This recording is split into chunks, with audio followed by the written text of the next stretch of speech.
dosa lagi.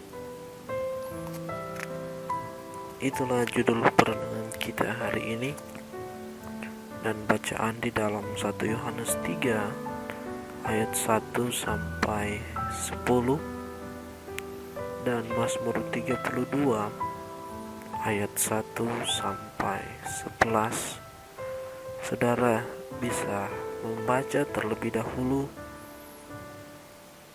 untuk pembacaan kita ini.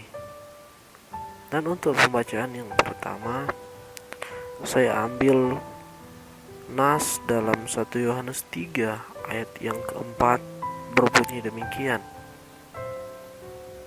setiap orang yang berbuat dosa melanggar juga hukum Allah, sebab dosa ialah pelanggaran hukum Allah. Saudara yang dikasihi Tuhan, hari-hari ini adalah masa-masa akhir menjelang kedatangan Tuhan yang kian mendekat. Semakin dekat, semakin meningkat pula dosa dan kejahatan manusia. Bukankah saat ini jelas terpampang nyata bahwa moralitas manusia kian merosot? Hal ini tidak ada bedanya jauh dengan kehidupan orang-orang pada zaman Nuh dahulu, di mana dalam Kejadian 6 ayat 5 menerangkan kejahatan manusia besar di bumi, dan bahwa segala kecenderungan hatinya selalu membuahkan kejahatan semata-mata, sampai-sampai menyesalah Tuhan bahwa Ia telah menjadikan manusia di bumi, dan hal itu memilukan hatinya. Saudara yang dikasihi Tuhan, haruskah kita turut terbawa arus dunia ini dan menjadi sama dengan orang-orang dunia? Kita harus menyadari status kita saat ini. Efesus 5 ayat 8 dan 11 firman Tuhan berkata, memang dahulu kamu adalah kegelapan, tetapi sekarang kamu adalah terang di dalam Tuhan. Sebab itu, hiduplah sebagai anak-anak terang. Janganlah turut mengambil bagian dalam perbuatan-perbuatan kegelapan yang tidak berbuahkan apa-apa, tetapi sebaliknya, telanjangilah perbuatan-perbuatan itu.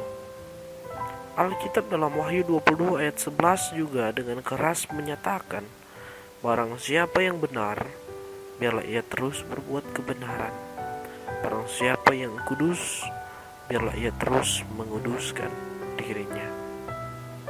Banyak orang berpikir bahwa dosa dapat ditebus dan ditutupi dengan perbuatan baik atau amal kita, atau bisa diselesaikan dengan tata cara manusia. Sudah, tidak sama sekali.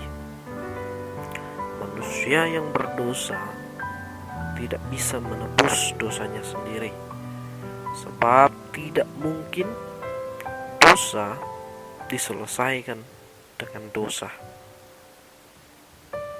Karena dosa inilah manusia harus terpisah dari Allah.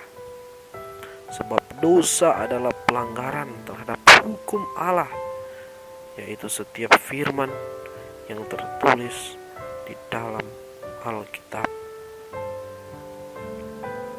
Segala perbuatan manusia yang bertentangan atau berlawanan dengan firman Tuhan disebut sebagai dosa. Dalam 1 Yohanes 3 ayat 8 ada tertulis, barang siapa yang tetap berbuat dosa berasal dari iblis, sebab iblis berbuat dosa dari mulanya. Jadi saudara, kita tahu dosa adalah karakter dasar dari iblis, sebab di dalam dia tidak ada kebenaran sama sekali.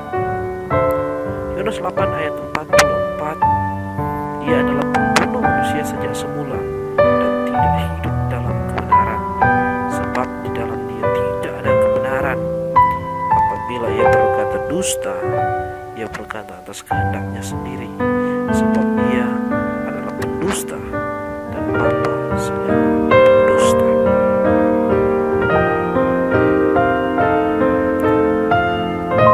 Dengan segala iming-iming yang menggiurkan, harta kekayaan, nasib baik, usaha laris dan lain sebagainya, iblis memasang jeratnya dan banyak orang terperangkap di dalamnya. Mereka berduyun-duyun datang dan meminta pertolongan kepada iblis dan para tentaranya. Mereka pun lebih percaya kepada kuasa-kuasa gelap yang dapat memberikan pertolongan secara instan daripada harus menunggu jawaban dari Tuhan. Jangan berkata bahwa perbuatan semacam ini hanya dilakukan oleh orang-orang yang percaya saja, tapi ada juga orang Kristen yang turut terlibat meski mereka juga masih aktif menghadiri peribadatan.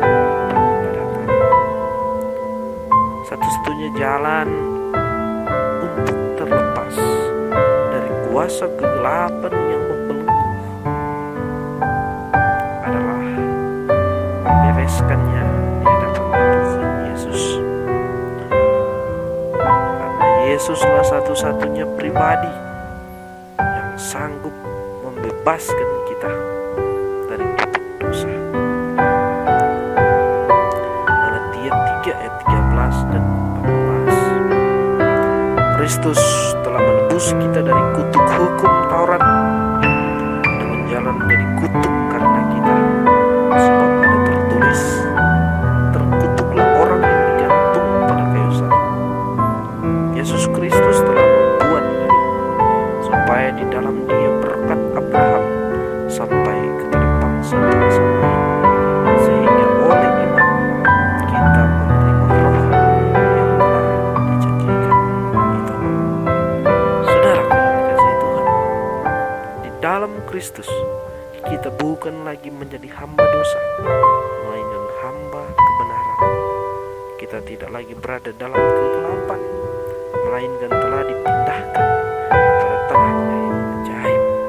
Karena itu, kita tidak layak untuk berbuat dosa lagi atau turut ambil bagian dalam perbuatan-perbuatan gelap. Selain itu, kita disebut juga berbuat dosa jika kita tidak mau berbuat baik. Jika seseorang tahu bagaimana ia harus berbuat baik tetapi ia tidak melakukannya, ia berdosa. Begitu kata firman Tuhan dalam Yakobus 4 ayat 17. Apalah artinya kita hanya berteori tentang hal-hal yang baik dalam pikiran dan hati bila kita tidak mau melakukannya. Jadi saudara, setiap anak Tuhan harus berbuat baik, sebab iman tanpa perbuatan pada hakikatnya adalah mati. Yakobus 2 ayat 17. Saudaraku yang dikasihi Tuhan, buang semua pikiran jahat, karena itu juga termasuk pelanggaran firman Tuhan. Meski belum melakukan, tetapi jika di dalam pikiran dan hati kita tersimpan segala yang jahat, itu sudah disebut dosa. Oleh karena itu, tinggalkan dosa. Mari kita hidup sebagai manusia baru di dalam Tuhan Yesus Kristus. Amin.